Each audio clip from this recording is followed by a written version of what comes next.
what I really think people struggle most with, realizing that they're not buying anything. It's just repositioning assets to make sure they're set up properly and available. Exactly. So let's talk about, we talked a little bit about power of attorney earlier. You know, a lot of people say, well, Phil, when I pass away, my son or daughter is power of attorney. They can just access my accounts and pay all these final expenses because they're power of attorney. What happens to the power of attorney when someone passes away? Yeah, when someone dies, the power of attorney ends. It's only for when you're incapacitated or when you're alive. That's the purpose of that document. It is not a death document, so to speak. So if mom passes away and the daughter's the power of attorney, that power of attorney basically ceases to exist as a document that daughter can use to access the mom's accounts. Correct. Exactly. That's not the purpose of that document. So in which case, then what's the next steps? Whoever the executor now has to go get the death certificates and start unwinding all the assets. Yeah, that's it. They have to either get it themselves. Usually the funeral home will do that. Again, that's going to take some time. Yeah, because I get that a lot where people, it's just pure education. People don't understand that the power of attorney essentially dies when they die. And so I think that's a big education piece, because they're falsely going through life thinking that they've done all this planning, and this one piece is going to be a glitch and it's going to cause a burden to the family. I agree. So let's transition into,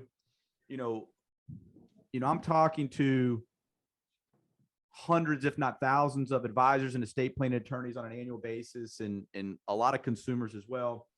And we talk a lot about, revocable trust or living trust. Those tend to be the most popular that I see if someone's doing estate planning, is a revocable or living trust. And again, I hear that a lot. Say, well, Phil, when I pass away, my son or daughter is the successor trustee.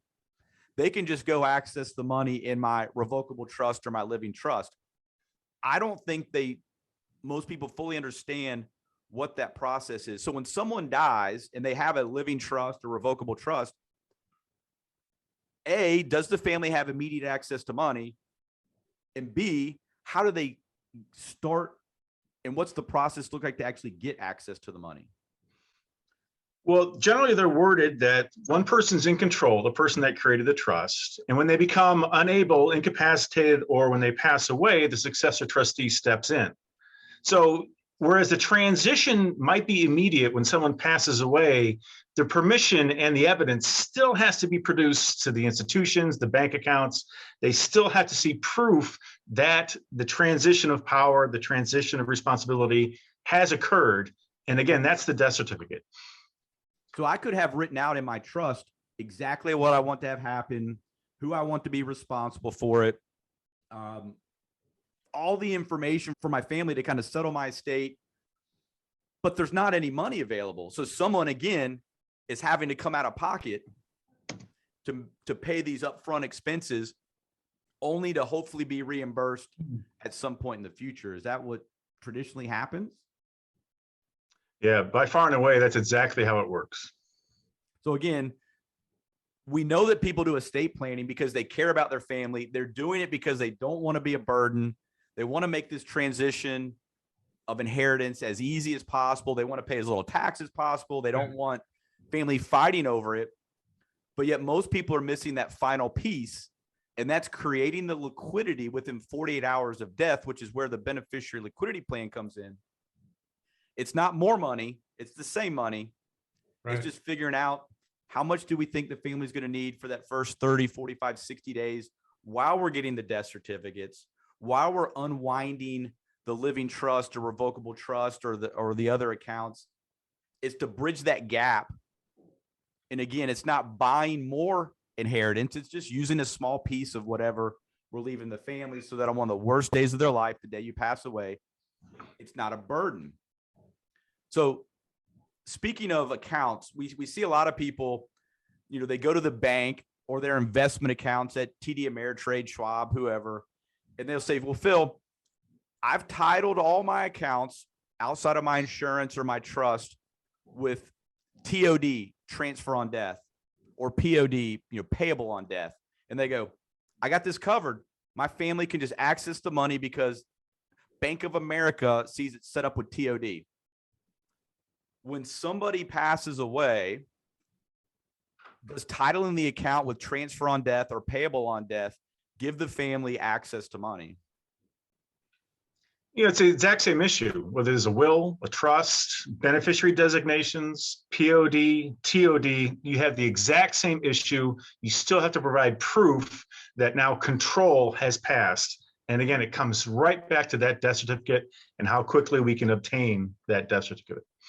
So I'm seeing a trend here. It seems like no matter what planning we've done, no matter how much detail we've gone into, the death certificate's kind of that key to the kingdom, that it's holding everything up until we get a death certificate.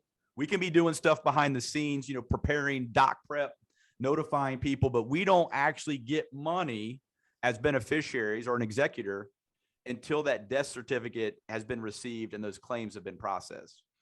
Exactly. And the real problem is these financial institutions with the expenses, the bills, the credit cards, they're not waiting. The interest charges, the late fees, those are accruing. So in essence, we have a time delay that we can't get around, and it's causing other problems down the road. So it's kind of snowballing. I work with a funeral director. He actually consults with a bunch of funeral directors, and he calls it a vacuum period. There's this vacuum period when somebody passes away that everything kind of gets sealed off. And the death certificate is kind of what unwinds that. And he talks about at the funeral home, they have a sign up that says payments due when services are rendered. They want to get paid. Uncle Sam wants to get paid. Everybody wants to get paid. Travel expenses. And what's ironic is that from our previous series, we were talking about responsibilities of the executor. The executor is legally responsible for managing all these things. The death has started the stopwatch. It's begun. And unfortunately, the time delay is totally out of the control of the executor or the person responsible for paying these bills. They have duties to perform, but they're stalled out because of something that's out of their control. So with the beneficiary liquidity plan, we work with people who care about their beneficiaries. With most people who are doing estate planning, obviously they care. They're leaving some sort of inheritance. It can be small. It could be multi-million dollars. Because as a matter of fact, sometimes the larger the estate, I've personally seen the longer it takes to kind of unwind everything. Because I've had a lot of people go, Phil, my kids are getting $10 million. They don't need a beneficiary liquidity plan. It's going to take possibly longer to unwind that 10 million than it would to unwind 500,000. But if you're leaving money to your family, you don't want to be a burden. The beneficiary liquidity plan is what alleviates that burden using the assets you've already earmarked for them to inherit.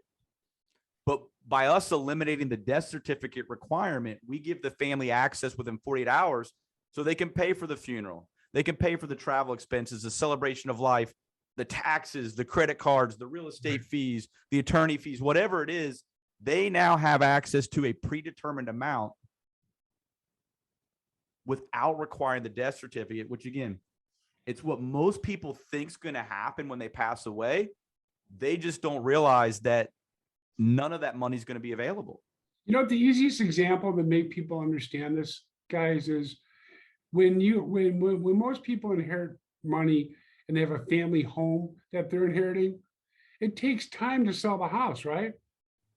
But you still got to pay property tax. Maybe you got to fix it up, Nick. Maybe it's run down. You can't get the cash until they sell it, right? No different than a trust or a will or whatever. And that's what's so unique about the beneficiary liquidity plan. It saves you from losing time, and time costs you money. And that's the key to that plan. It's just boom, it's there.